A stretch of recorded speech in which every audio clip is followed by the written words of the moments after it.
Saucez-moi pour mon make-up s'il vous plaît. Je me suis investie, d'accord? Bon les gars, aujourd'hui je me suis fait un make-up exprès dans le thème parce qu'on va parler de l'Égypte antique. Vous avez vraiment kiffé la première vidéo sur les pratiques sexuelles au Moyen-Âge. Et étant donné qu'on avait fait un peu toute l'époque moderne et du Moyen-Âge, je me suis dit pourquoi pas voyager et carrément aller du côté de l'Égypte antique, donc remonter 5000 ans en arrière. Si vous avez apprécié la vidéo sur l'époque médiévale, vous allez vraiment adorer celle sur l'Égypte antique. Vous voulez des potins, vous voulez des petits détails croustillants, vous allez être servi. J'ai fait des recherches et j'ai trouvé des choses aussi pimentées que pour l'époque médiévale. Mais avant de commencer, j'aimerais vous parler du sponsor de cette vidéo qui est CyberGhost. Alors pour ceux qui ne savent pas ce que c'est un VPN, c'est un logiciel qui te permet d'avoir une navigation plus sûre sur internet. Ça permet d'éviter de te faire pirater, de protéger des sites malveillants en utilisant un réseau privé virtuel. CyberGhost vous permet de masquer votre adresse IP et surtout de chiffrer vos données et de rediriger l'intégralité de votre trafic internet via un tunnel sécurisé. Ça te permet de surfer sur internet de manière anonyme, que ce soit de chez toi, dans un café, à l'étranger, chez des amis, n'importe. Mais le truc le mieux et la raison pour laquelle moi-même j'utilise un VPN, c'est que ça te permet de changer ton adresse IP de manière géographique. Ça te permet de te connecter sur des serveurs à l'étranger et donc d'accéder à des plateformes, des sites, des contenus disponibles seulement à l'étranger. Donc c'est hyper utile que ce soit sur Disney+, Netflix ou Amazon Prime quand des fois t'as envie de regarder un film mais qui par exemple il est disponible qu'aux États-Unis. Tu as juste à changer la localisation de ton VPN et hop, tu auras accès à la vidéo que tu veux regarder de chez toi. Et petite astuce, avec CyberGhost VPN, vous pouvez acheter le YouTube Premium pour 1,50€ en vous connectant depuis un serveur indien. Ça vous permet de plus avoir une seule pub sur YouTube et tout ça pour 1,50€ par mois. Il y a 38 millions d'utilisateurs de CyberGhost VPN dans le monde, tout simplement parce que l'interface est bien faite, elle est claire, efficace, facile à utiliser. Donc en utilisant le lien qui est dans la description, vous aurez un abonnement spécial à 2,03€ par mois, donc une remise de 80% et de 4 mois offerts. Et si jamais vous avez des doutes ou vous n'êtes pas forcément convaincu pour CyberGhost, vous avez 45 jours satisfaits ou remboursés, donc 45 jours pour tout simplement tester le VPN. Maintenant que vous êtes revenu avec moi, on va pouvoir commencer notre petit cours d'histoire. Comment vit-on la sexualité en Égypte il y a 5000 ans? Quelles sont les pratiques admises, interdites? La polygamie était-elle autorisée? L'inceste? Comment il y a des années, un peuple qui est très connu pour ses architectures phénoménales ou même ses grandes capacités en mathématiques, comment ce peuple vivait sa sexualité?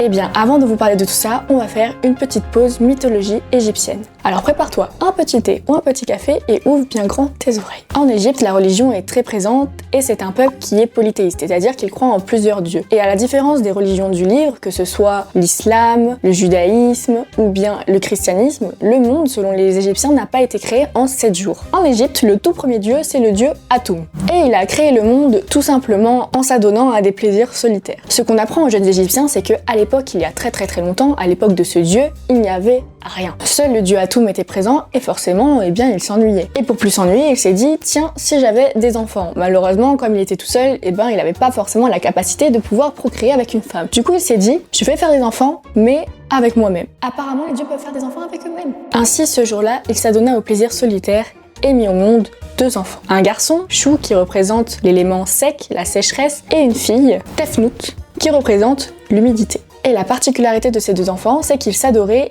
tellement qu'ils étaient amoureux et en fait, ils les procréaient aussi ensemble.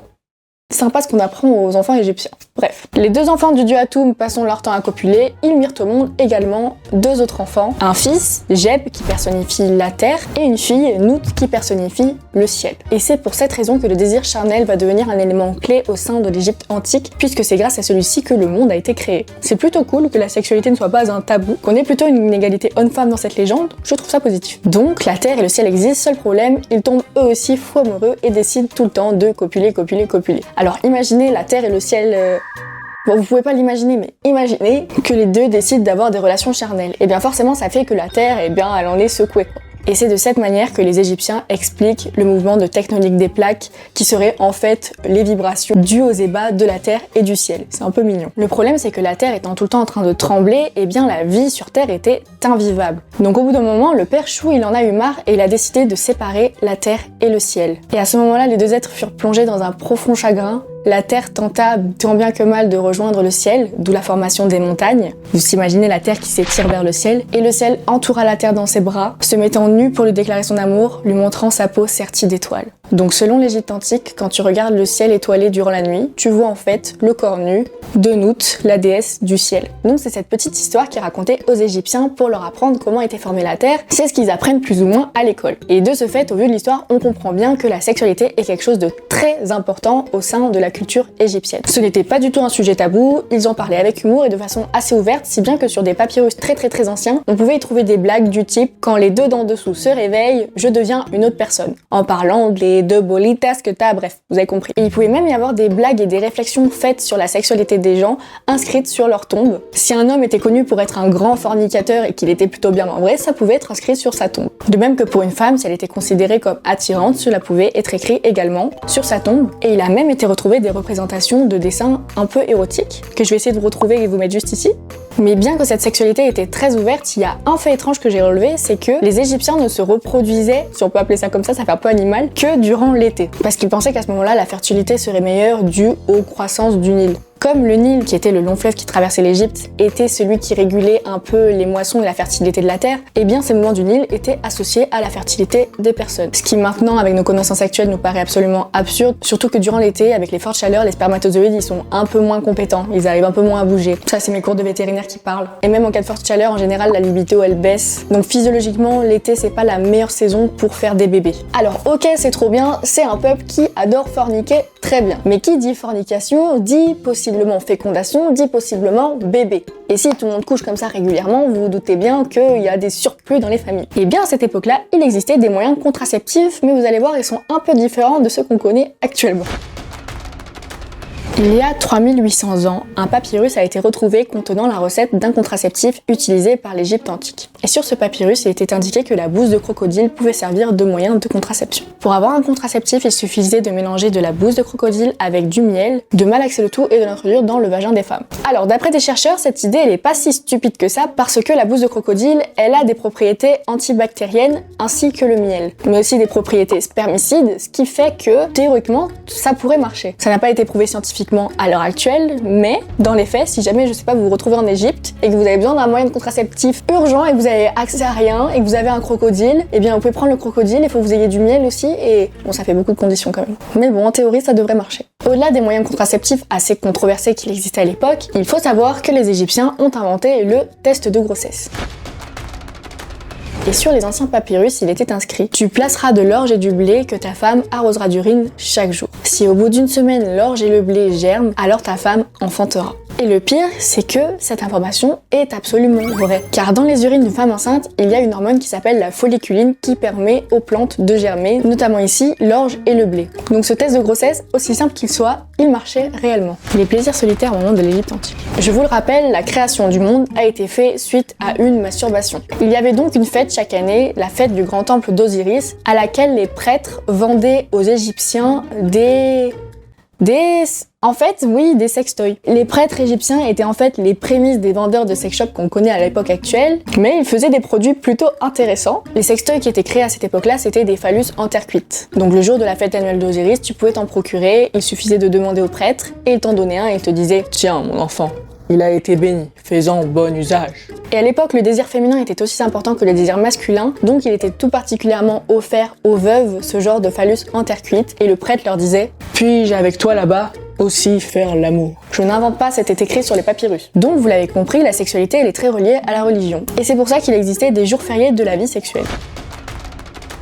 Une abstinence pour tous était exigée selon le calendrier religieux. Et ces jours correspondaient aux jours de la création de la terre, donc les jours où les dieux ont forniqué entre eux. Donc les jours sacrés sur l'année où selon la religion les dieux ont fait des bébés entre eux, il était interdit à tous les Égyptiens de faire des bébés en même temps. Chacun à sa place, quand les dieux ken, nous, on se calme. J'ai essayé de trouver un petit peu si la prostitution à l'époque elle était tolérée ou non, et malheureusement j'ai pas trouvé de réponse assez claire sur le sujet. Sur les deux documents et les deux articles que j'ai pu lire, les deux se contredisent un petit peu, mais globalement à l'époque il existait des maisons closes qui s'appelaient les maisons de la bière. Maisons où comme son nom l'indique, les gens étaient désinhibés, ils buvaient de l'alcool, ils riaient, ils se confiaient sur leur vie, c'était un peu le moment de détente et intime que tu partageais avec les personnes qui fréquentaient les maisons de la bière. Donc ces maisons existaient mais j'ai pas trouvé d'informations qui montrent que c'était mal vu ou critiqué de les fréquenter, et en même temps temps, dans d'autres ouvrages, on voit que la débauche, elle était quand même assez condamnée dans les mœurs de l'époque. Donc c'est une question qui me reste un peu en suspens si jamais vous avez l'info, et n'hésitez pas à la dire en commentaire. Un point quand même qui est important sur lequel revenir, c'est la question de l'inceste.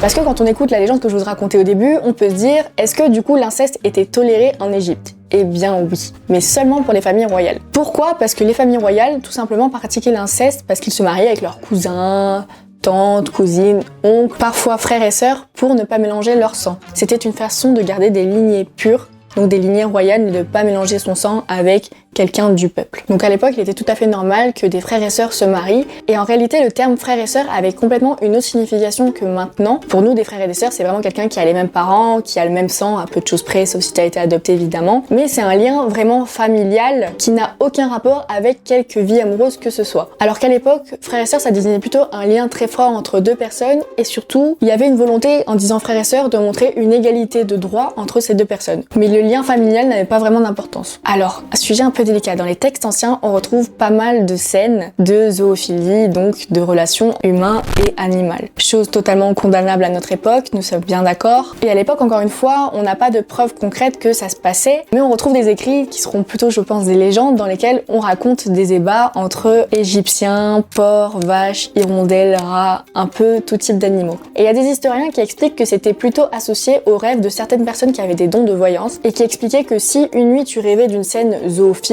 c'était un présage sur l'avenir. Par exemple, si tu rêvais que tu avais forniqué avec une vache, c'était un signe de bonheur et de prospérité pour ta famille dans le futur, parce que la vache, c'est une représentation de la déesse Hathor, la déesse de la prospérité des familles. Mais inversement, ce genre de rêve un peu bizarre, un peu érotique sur les animaux, ça pouvait être indicateur de malchance. Si tu rêvais que ta femme avait une relation avec un mulet ou un âne, ça me paraît complètement lunaire de rêver de ça, mais bon, eh bien ça voulait dire que ta famille allait subir une malédiction, parce que la mule, c'est la représentation animale du dieu Seth, et ce dieu Seth, ce serait une représentation du mal. Et la tromperie à l'époque, ça se passait comment ? C'était condamné ? C'était autorisé ?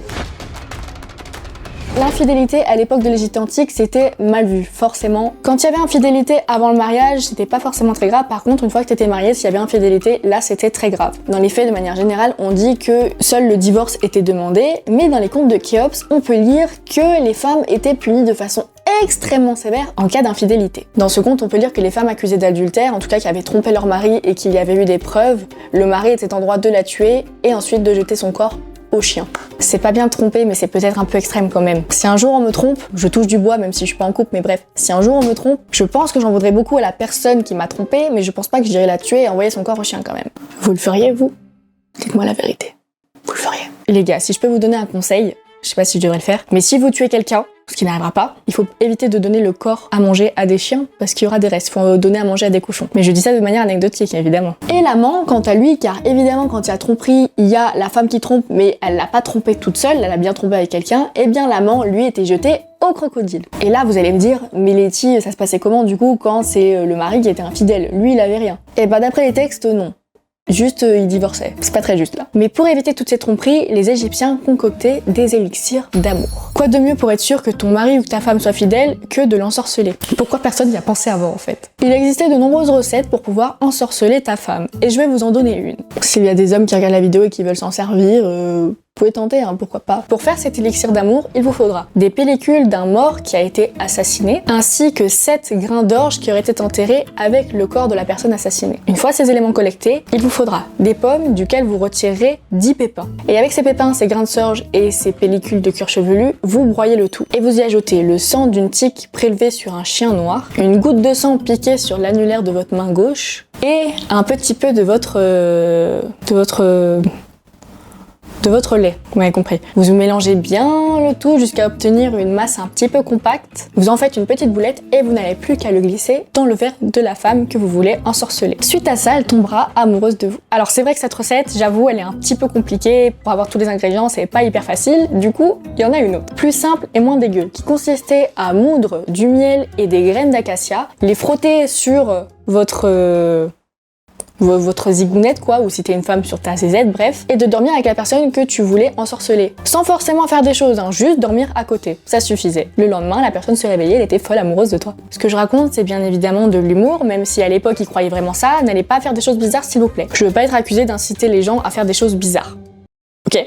Donc voilà, j'espère que cet épisode sur la sexualité en Égypte antique vous aura plu. Si vous avez des éléments en plus, des petites infos en plus, n'hésitez pas à me le dire en commentaire. Et pour ceux qui n'ont pas vu l'épisode sur le Moyen-Âge, je vous invite à aller le voir. Et si vous avez aimé cet épisode autant que vous avez aimé le premier, eh bien pourquoi pas en faire un troisième sur les Vikings, peut-être sur les Romains. Je sais pas, à vous de me dire. Sur ce, je vous souhaite un bon appétit, une bonne nuit, une bonne journée, une bonne après-midi, que sais-je. Et avant de se laisser, je vous rappelle juste que dans la description, vous avez le lien pour la super réduction Cybergods VPN qui a été accordée aux abonnés de ma chaîne, donc profitez-en. C'est l'occasion de protéger votre navigation sur internet et de profiter de tous les contenus, même à l'étranger, qui sont pas disponibles en France, pour seulement 2,03€ par mois. Bisous mes poulets!